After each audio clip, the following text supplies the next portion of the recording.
कुछ दिनों की छुट्टियों में मैं, नवीन, अपने चाचा जी के यहाँ गया था, जो कनाडा के एक शांत और सुरम्य कस्बे एलबर्ग में रहते हैं। यहाँ की हरियाली, नीली झीलें और दूर तक फैली बर्फीली चोटियाँ किसी स्वप्नलोक का सा एहसास कराती थी। चाचा जी की एक बेटी है, आर्या, जिसकी उम्र करीब 22 साल है। आर्या को देखकर लगता मानो प्रकृति ने बड़ी फुर्सत में उसे गढ़ा हो।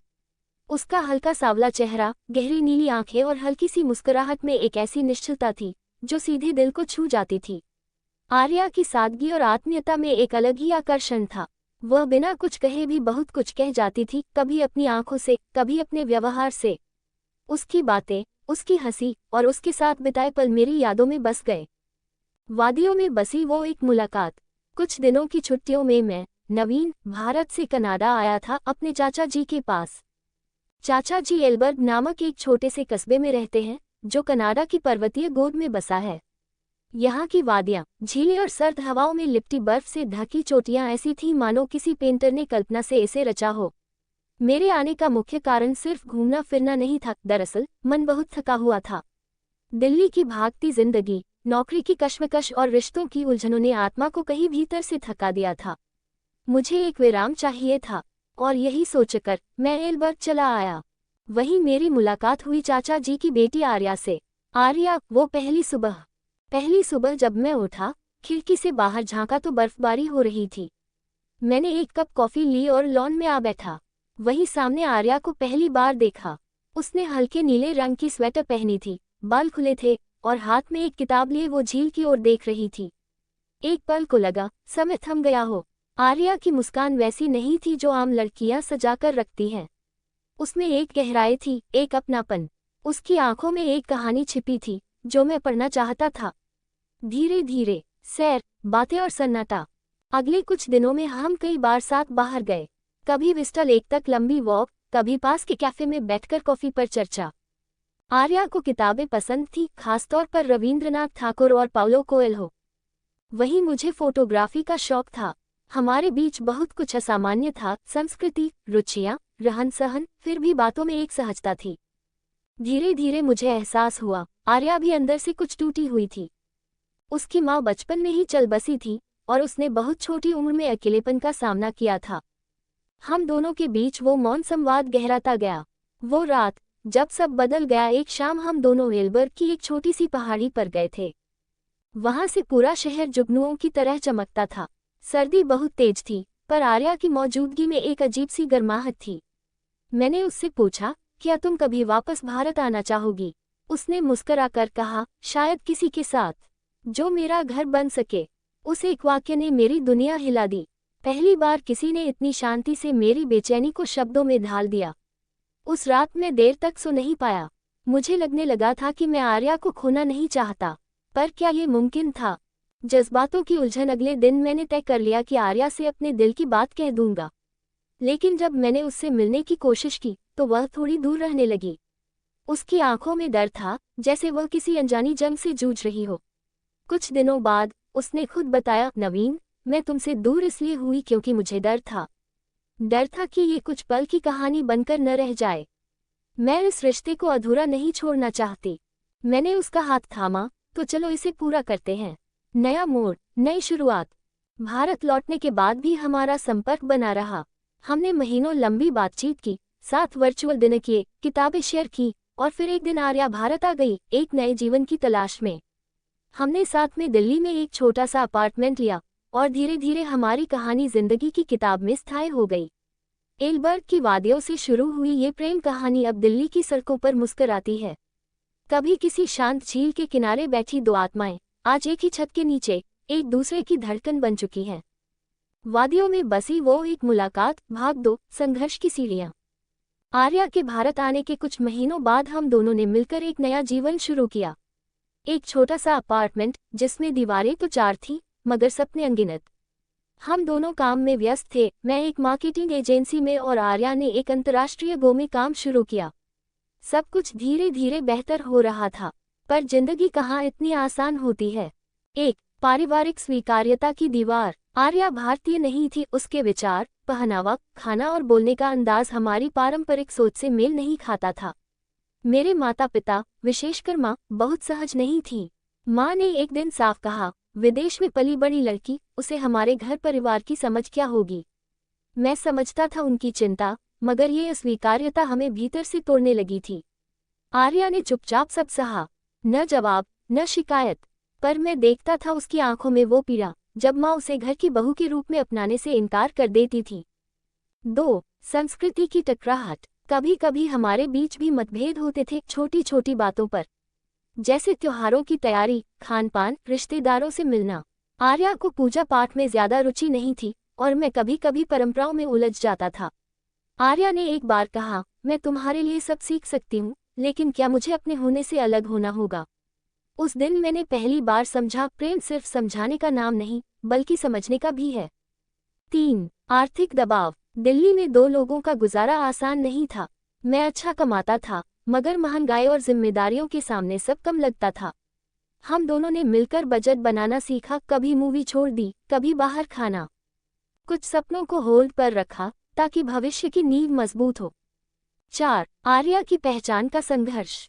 आर्या, एक विदेशी मूल की भारतीय, अक्सर दफ्तर या सोसाइटी में सवालों का सामना करती, तुम यहाँ क्यों आई, क्या सच में इंडिया तुम्हें पसंद है। वो मुस्कुरा देती, मगर भीतर से घुटन होती थी। एक दिन वो फूट पड़ी, मैं यहाँ सिर्फ तुम्हारे लिए आई, नवीन, लेकिन यहाँ मुझे हर दिन खुद को साबित करना पड़ता है, हर जगह। मैंने उसका हाथ थामा और कहा, अब ये सफ़र तुम्हारा अकेला नहीं है, मैं तुम्हारे साथ हूँ, हर कदम पर। और फिर एक दिन, धीरे धीरे मेरे माता पिता ने आर्या को समझना शुरू किया। उन्होंने देखा कि वह कितनी विनम्र, समझदार और सच्चे मन से परिवार में शामिल होने की कोशिश कर रही है। समय के साथ माँ ने खुद आर्या को साड़ी पहनना सिखाया, और वो दिन भी आया जब माँ ने कहा, तू मेरी बहू नहीं, बेटी है। प्रेम जो टूटता नहीं, वो और मजबूत होता है। हमने मिलकर रिश्ते को सिर्फ प्यार से नहीं, संघर्ष से भी सींचा। समाज की दीवारों, पारिवारिक दबाव, आर्थिक चुनौतियों और पहचान की उलझनों के बीच भी हमारा साथ नहीं टूटा। अब जब हम एल्बर्ट की उन तस्वीरों को दीवार पर टांगते हैं, तो याद आता है जहां प्रेम की शुरुआत हुई थी। और आज वहीं से सीखकर हमने अपना घर बना लिया है। एक ऐसा घर जो सिर्फ ईंटों से नहीं, बल्कि समझ, संघर्ष और सच्चे अपनत्व से बना है। वादियों में बसी वो एक मुलाकात, भाग 3, दिल से समाज तक। नई सुबह, नया उद्देश्य। विवाह के बाद जिंदगी थोड़ी स्थिर हुई। संघर्ष थमे नहीं, मगर अब उनमें साझेदारी थी।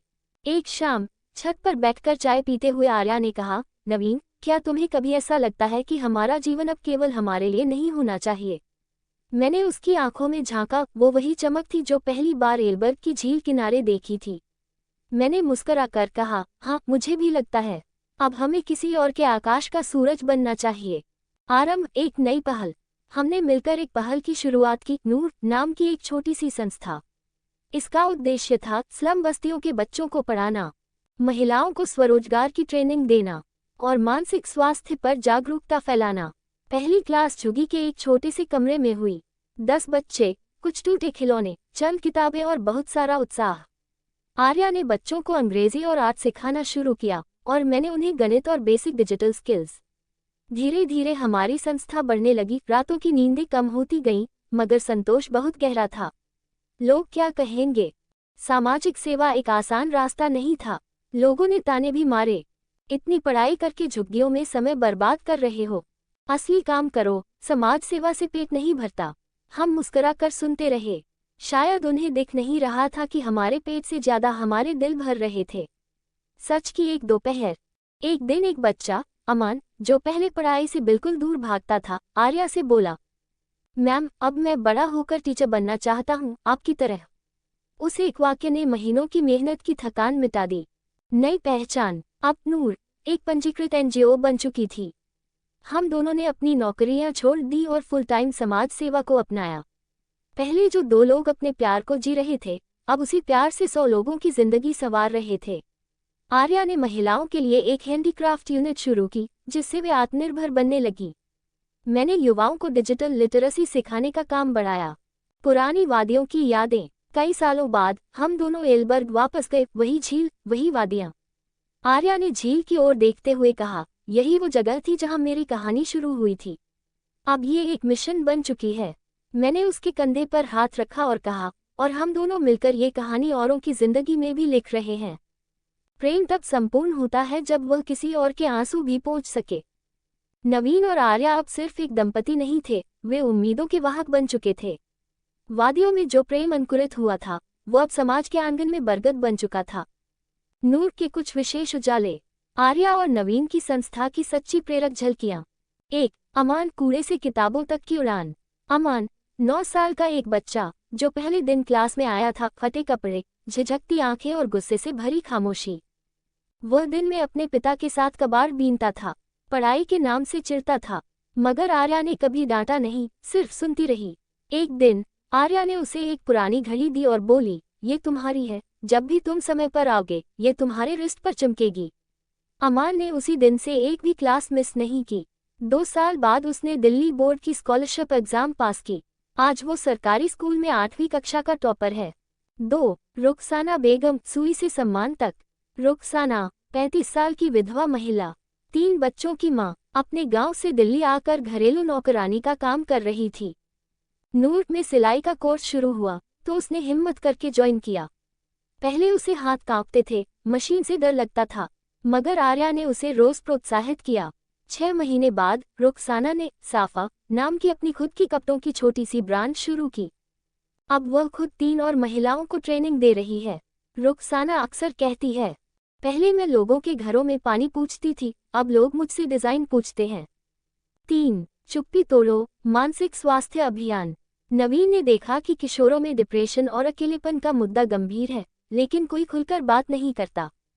नूर ने एक अभियान शुरू किया, चुप्पी तोड़ो, जहां स्कूल और स्लम क्षेत्रों में वर्कशॉप्स रखी जाती थी। शुरुआत में कोई नहीं बोलता था, फिर एक दिन नेहा, 16 साल की लड़की, मंच पर आए और बोली, मैं हर रात रोती थी क्योंकि मुझे लगता था कि मैं किसी के लायक नहीं, लेकिन इस संस्था ने मुझे महसूस कराया कि मैं अकेली नहीं हूँ। अब नेहा खुद एक यूथ काउंसलर बनने की ट्रेनिंग ले रही है। 4. अंतर्राष्ट्रीय पहचान, सम्मान और पुरस्कार। 5 साल की मेहनत के बाद नूर को UNDP United Nations Development Programme ने ग्रासरूट्स चेंज मेकर्स अवार्ड से सम्मानित किया। आर्या और नवीन को संयुक्त राष्ट्र के न्यूयॉर्क सम्मेलन में आमंत्रित किया गया, जहां उन्होंने सस्टेनेबल डेवलपमेंट पर भाषण दिया। वहां नवीन ने मंच से कहा, हमने एक दूसरे से प्रेम करना सीखा और फिर ये प्रेम बांटना। प्रेम का अंतिम रूप सेवा। आज नूर की शाखाएं 4 शहरों में हैं। सैकड़ों बच्चे, महिलाएं और युवाओं की जिंदगी बदल रही है। आर्या और नवीन अब भी सबसे पहले क्लास में जाते हैं, सबसे बाद में लौटते हैं। वे अब सिर्फ एक जोड़ा नहीं, बल्कि प्रेरणा का नाम है। वादियों में बसी वो एक मुलाकात, भाग 4, विरासत की शुरुआत। नई कोमपल। कुछ सालों बाद जब नूर संस्था एक सशक्त रूप ले चुकी थी, नवीन और आर्या ने अपने जीवन में एक नया अध्याय शुरू किया, मातृत्व और पितृत्व का। आर्या मां बनी। एक छोटी सी बेटी ईशा ने उनके जीवन में प्रवेश किया। ईशा, जिसका नाम उन्होंने प्रार्थना और आशा के बीच से चुना था। आर्या अक्सर ईशा को गोद में लेकर नूर के सेंटर ले जाती। ईशा वही बच्चों के साथ खेलती, उन्हीं की कहानियां सुनती और उनकी तरह बड़ी होने लगी। नवीन ने एक डायरी बनानी शुरू की, ईशा के लिए खत। हर महीने वह उसमें एक पत्र लिखता, जब तुम बड़ी होगी, इन पन्नों में तुम्हें वो देखेगी जो हमने जिया। कभी सवाल, कभी उत्तर। ईशा बड़ी हुई तो सवाल भी बड़े हुए। माँ, हमारे घर में कोई कार क्यों नहीं है जब औरों के पास होती है? पापा, आप ऑफिस क्यों नहीं जाते जब बाकी पापा जाते हैं? माँ, आप गंदे झुग्गी में क्यों जाती हो? वहाँ तो बदबू आती है। आर्या ने उसे कभी नहीं डांटा, सिर्फ समझाया, हम जहाँ जाते हैं वहाँ बहुत सुंदर लोग रहते हैं, उनकी खुशबू थोड़ी अलग है, पर उसका असर दिल पर होता है। धीरे धीरे ईशा ने सेवा को सिर्फ माता पिता का काम नहीं, खुद की पहचान मान लिया। समय की रेत। समय के साथ कुछ बदलाव भी आए। नूर के कुछ प्रोजेक्ट्स को फंडिंग नहीं मिली। आर्या बीमार रहने लगी, उसे थकान जल्दी लगती। नवीन को संस्था को चलाने के लिए कॉर्पोरेट पार्टनरशिप से समझौते करने पड़े, जो उनके मूल विचारों से अलग थे। एक रात आर्या ने कहा, नवीन, हमने शुरुआत आदर्शों से की थी, अब शायद व्यवस्था से लड़ते लड़ते हम थक रहे हैं। नवीन ने जवाब दिया, हाँ, लेकिन हमारी थकान भी कईयों की राहत बनी है। अब ये सिर्फ हमारी संस्था नहीं, एक आंदोलन है। ईशा का चयन। 18 साल की ईशा ने नूर के एक सेंटर को खुद संभालना शुरू किया। उसने टेक्नोलॉजी और कला को जोड़कर एक नया कोर्स शुरू किया, कैनवस ऑफ चेंज, जहां बच्चे अपनी कहानियों को पेंटिंग और डिजिटल आर्ट के जरिए व्यक्त करते।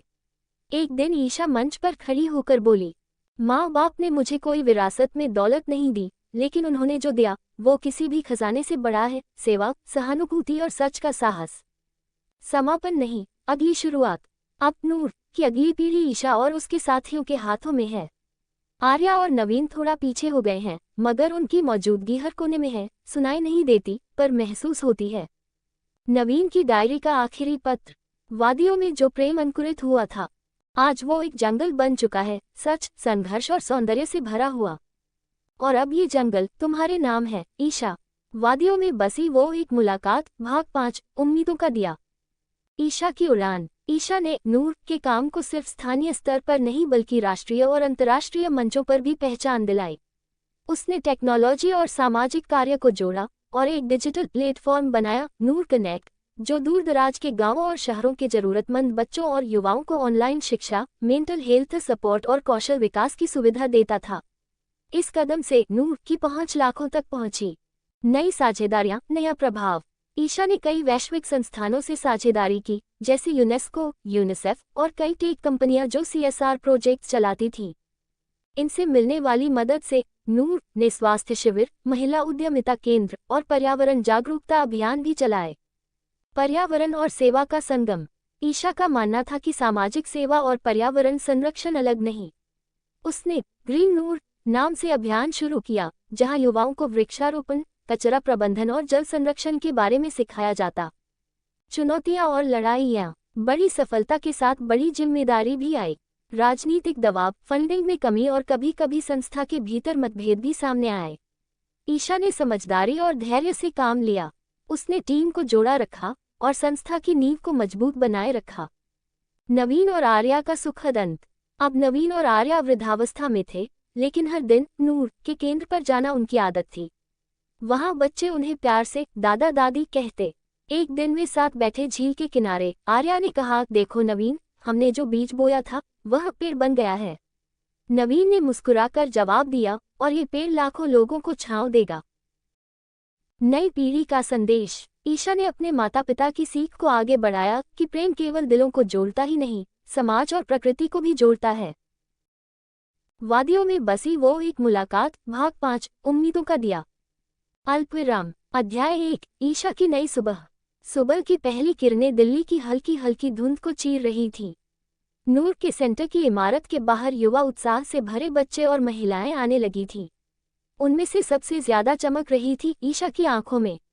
ईशा अब 22 साल की हो चुकी थी।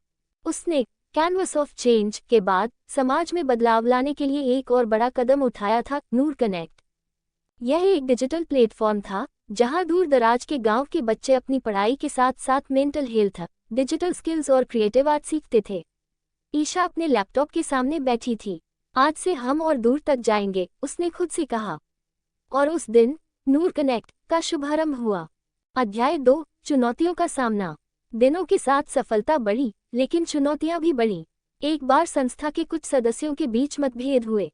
ईशा, हमें आर्थिक दृष्टि से थोड़ा और व्यावहारिक होना पड़ेगा, एक वरिष्ठ सदस्य ने कहा। हमें बड़े दाताओं की अपेक्षा के हिसाब से काम करना होगा। ईशा ने गंभीर होकर जवाब दिया, हमारे मूल उद्देश्य से समझौता नहीं होगा।